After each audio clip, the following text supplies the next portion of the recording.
Well, Sussex has been providing social work courses for over 40 years, so we have some very strong partnerships with the local authorities and private and voluntary organisations in the community. Students here at Sussex are required to do 200 days of placement, 30 practice skills days here, 70 in their second year and 100 days in their final placement in year 3.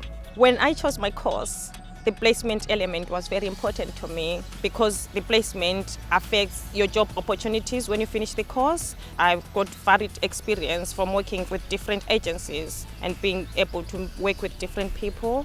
I feel that this placement has really informed which area of social work that I want to go into. I've definitely swung towards working with children and families, which was something I didn't really consider prior to going on the placement. I think the main benefit of the placement was that it was really reassuring. It was nice to see how the day in the life of a social worker was. All our students who go out on placement have a qualified social worker who's also a practice educator to supervise and support them in placement. And that's really key, that someone who knows the service is able to provide good supervision and support. The best thing I did when I was on placement, I would say the court experience, when I wrote a report and had to go to court and give some oral evidence, because that was something I hadn't anticipated I would have an experience to do as a student.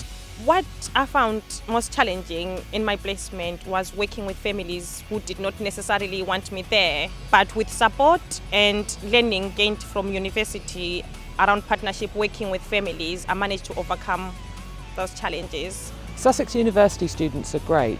I've had a number over the years in my role as a senior practitioner in a mental health team, and they bring a lot of enthusiasm and experience, the ability to critically reflect and relate theory to practice, and they're usually very popular members of the team.